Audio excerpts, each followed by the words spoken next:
Welcome to TCN Talks. The goal of our podcast is 15 to 20 minutes of relevant, need-to-know information to help you in your role as a hospice, palliative care, and serious illness leader, and for the team at all levels of the organization. Our goal is concise and relevant information because brevity signals respect. And the bookends of our podcast are always something to make you think deeper about life, about our topic, or both. And now, here's Chris Comeaux.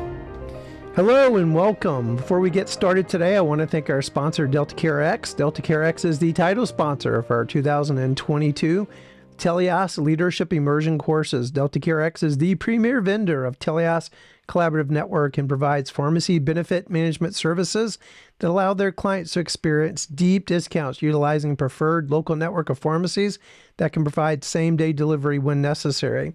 So thanks to DeltaCareX for all the great work that they do for our hospice industry and our hospice segment. Also, just a quick plug, our Teleios Collaborative Network Leadership Immersion course is the week of November the 7th. This training has been reviewed as some of the most potent and powerful leadership training hospice and palliative care leaders have ever been through. Join us. Go to Teleios, TELEIOSCN.org, and look under courses. Our guest today is Meg Pekarske. Meg is our partner with Husch Blackwell. Welcome, Meg. Hey, I'm so glad to be here. You sound like a professional newscaster. That's the most, stressful part of my podcast is reading the description, and then it's all fun. So I only have the fun part to do. I have no reading I have to do. So thank you for having me. Yeah, thanks, Meg, for being here. Meg, what does our audience need to know about you? Well, I've been a hospice lawyer for 22 years, and so feel as though I've really grown with the industry, and I probably feel like I've had about 5 or 6 jobs over that period of time because, as you know, you've been around the block too, things have changed a lot. So the kinds of things I'm doing now is very different than even what I was doing 5 years ago. So we have clients in every single state, and so I've been doing this a lot, and breadth and depth in terms of we do false claim act defense to contracts to pretty much anything that impacts hospices. So, well, I want to thank you for your work. You've been a good friend over the years, and I should pick up the phone and call you one day and say, "Hey, Meg, I just want to let you know everything's great today," because that's usually not how your day goes, does it? People call you. Exactly right. No one calls because it's, hey, I'm doing awesome. And just to chit chat, which is why I think the importance of in-person meetings and conferences is so helpful, right? Because then you can just walk up to people and hug them and not have to talk about problems. Well said. Well, now I look forward to that. I can't remember the last time you and I were in a room at the same time with each other. Yeah. It's been several years, actually. Well, Meg, your firm, so gosh, there's so many different directions we can go. So I'll try to stick to our general things you and I talked about, because you and I could probably do a 2-hour podcast. But your firm published a great guide on the different types of collaborations.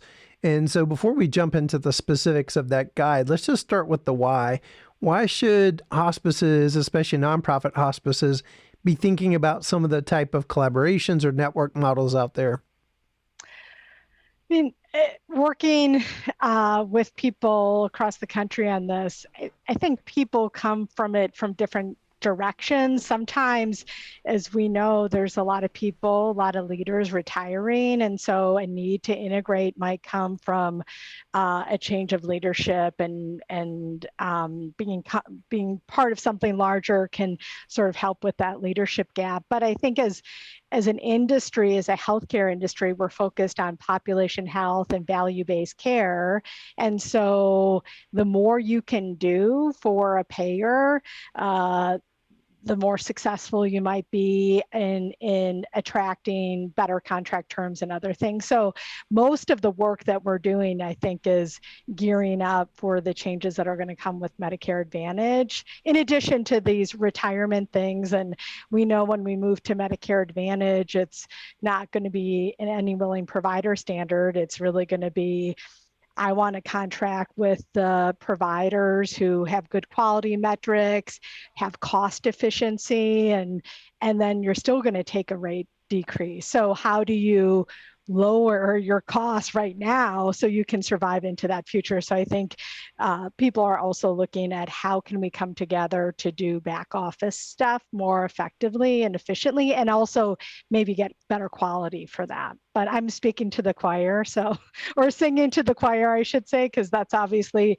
what your vision in part was when you started this so long ago.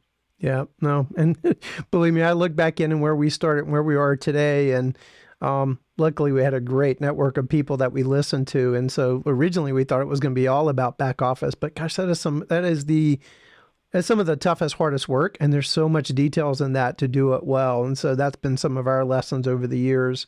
Well, again, you did a great job on that guide that you published. And so what were some of the models that you laid out in your guide? And also, Meg, would you be okay during this so we could actually put that as a visual behind you during the podcast?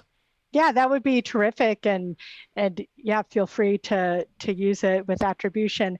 So I think that we came up with this because I'm all about the visual and distillation. And so how can you distill what can be sort of amorphous things? And even though we try to put this in chart format, because I'm a lover of charts, I mean, there's still some fluidity in this. So we go from a messenger model, which frankly, I mean, there's some people that are doing this, but I think most people that even if they start with the messenger model, which is much more focused on, hey, a collection of hospices are going to come together to, contract with payers, and it's really only doing a very singular function.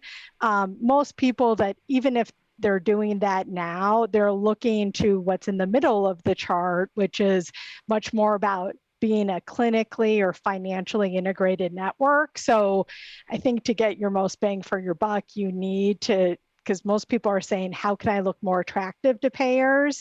And so the messenger model really doesn't, except maybe it creates some ease in contracting, it doesn't really help you.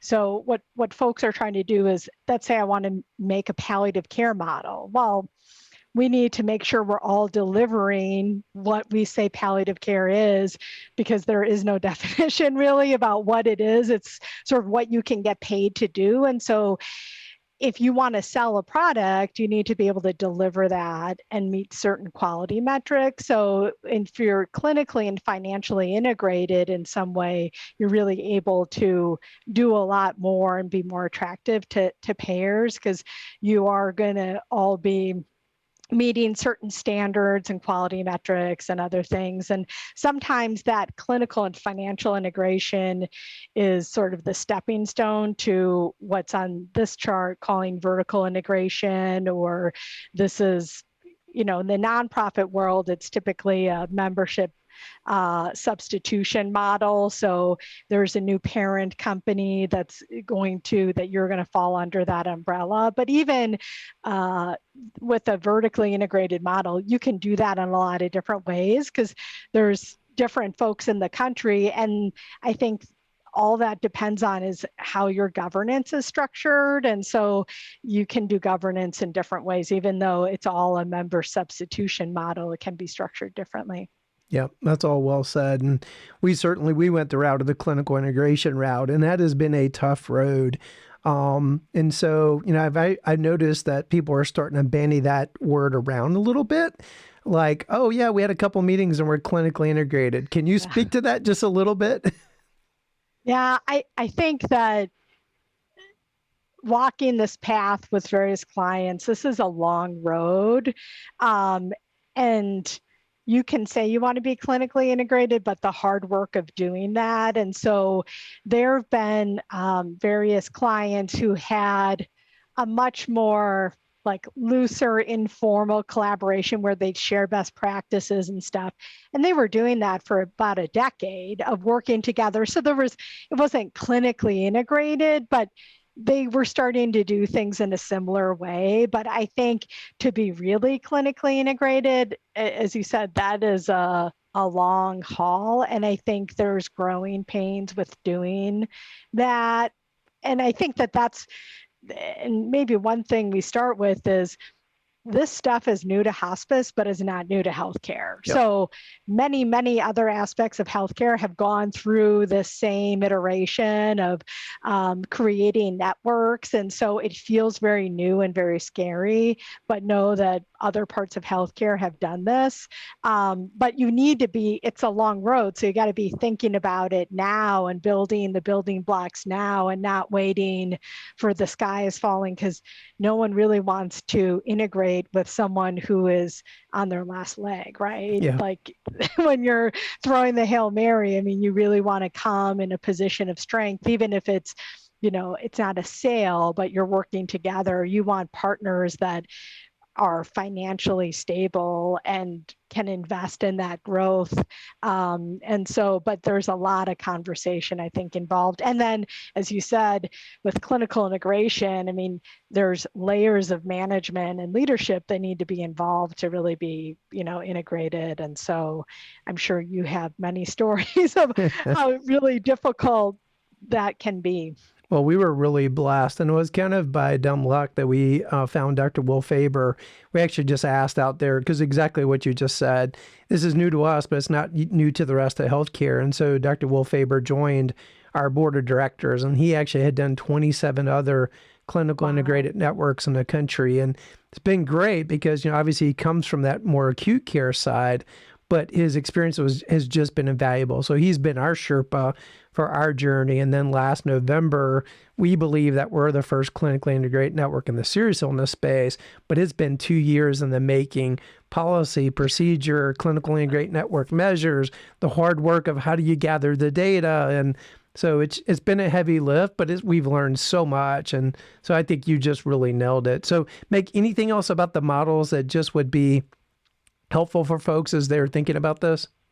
Yeah, I mean, I think, and this has been, I think we've gotten positive feedback on this tool because it sort of helps the conversation, but don't get so attached to the labels, right? I tried to create a chart to make it look less daunting. I mean, I think it's just begin and then you can figure that stuff out. I mean, unlike a lot of regulatory stuff where there can be less flexibility. I mean, there's a lot of different ways to do this, and there isn't one size fits all. And so don't get so tied up in, well, is it clinically integrated or financially integrated? I mean, some of these are very fluid. And so I think it's just, how it begins is just who do you want to collaborate with, right? And I think that across the country, there have been nonprofits who have worked together, as I said, in sort of informal ways, and now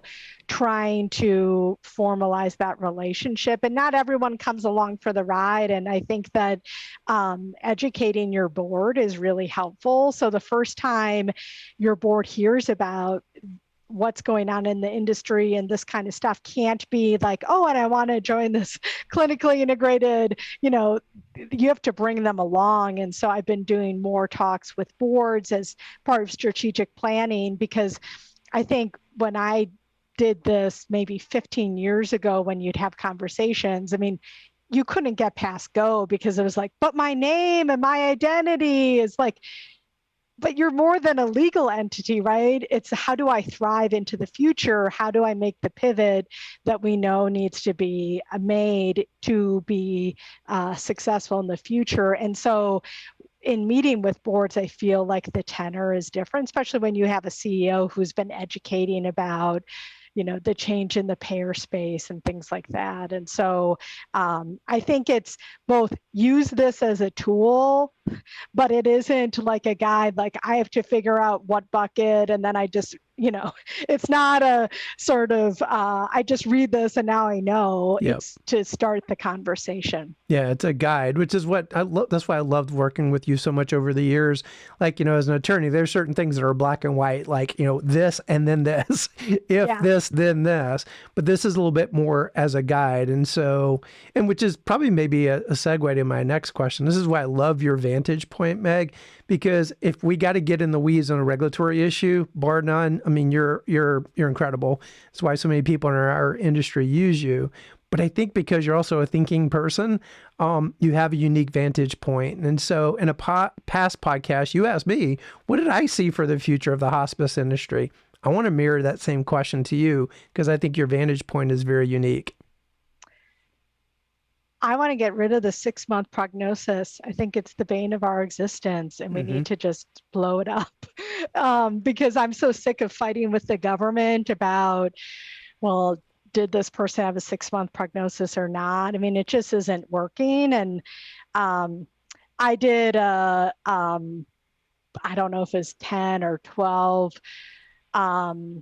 week or whatever with Elizabeth Kubler-Ross Foundation. And when you think about when the hospice movement started, I mean, it was like we weren't going to exist because we were going to integrate into healthcare and we were going to change it. And then it wasn't like you needed special people who did this. We would just change healthcare.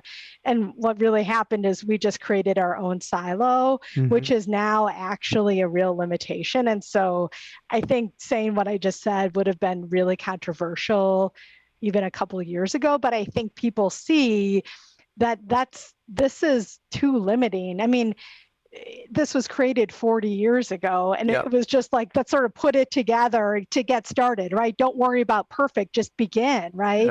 And there's been changes over time, but I think that and I think the government is shifting to value-based care and quality metrics, and how can we do good and make a difference in people's lives earlier on in the process. And as a human, right, I think more about, since I'm middle-aged now, and my own mortality is, why should someone have to sign a piece of paper that says, yep, I'm going to die in 6 months, right? They shouldn't have to be able to get access to care that can improve their lives, reduce costs, allow them to meet their goals in life. I mean, it doesn't seem to make much sense anymore. And so I really hope that can be something that happens. It's still years away, but I really think as, serious illness, and we're doing a lot of ACO work, and and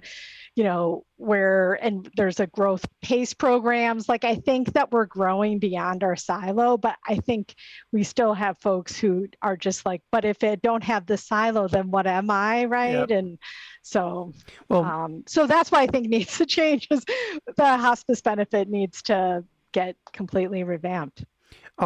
You may have this same one. I found it by dumb luck in my very first CEO job at Four Seasons.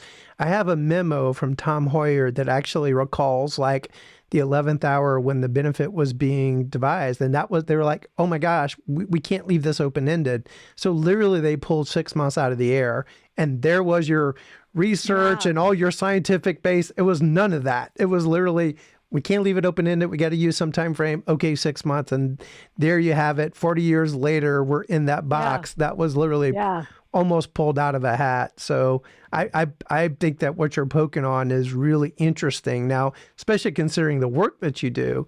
And you look at MedPAC. And so do you think that's a fool's errand, or do you think that there actually is a possibility that we can do something about the 6-month prognosis? Well, I just think that do these other models of care become more financially viable? Because I see payers being interested in it, whether we call it serious illness, supportive care management, palliative care.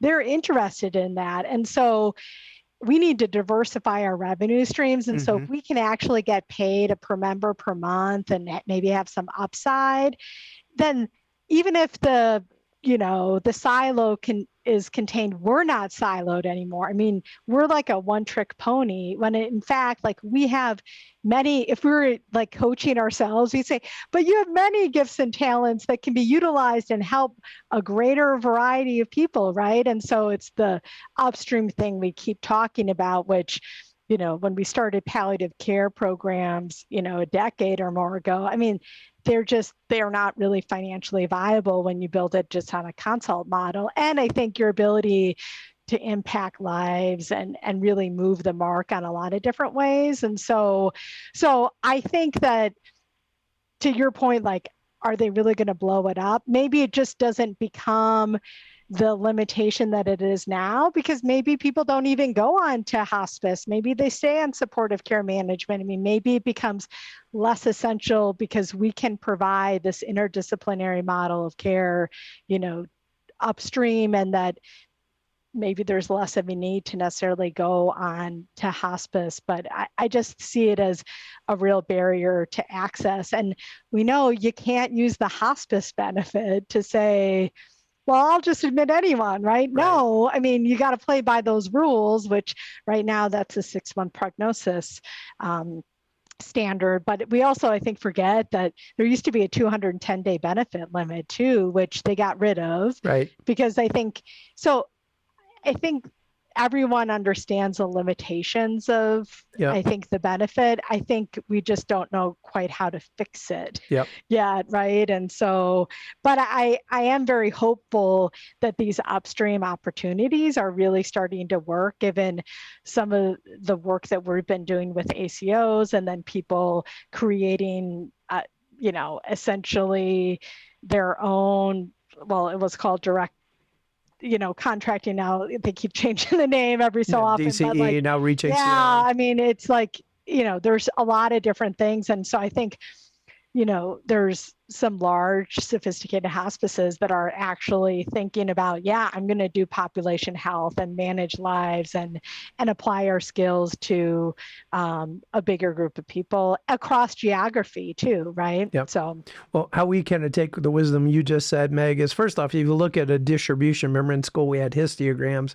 It never looks like the bell-shaped curve for most hospices. It's a backwards J. Their median length of stay is 14 days. And depending upon how long that tail is how often they're talking to you, because then they have those longer length of stay patients. Well, wouldn't it be beautiful if it was a bell-shaped curve? But then how do you get there? Let's say 85% of your patients were a 60-day length of stay. Then it's how you get upstream to those patients through palliative care, advanced illness management programs, Reach ACO. How are we working with the prior of healthcare? And then we're not thinking about a 6-month prognosis.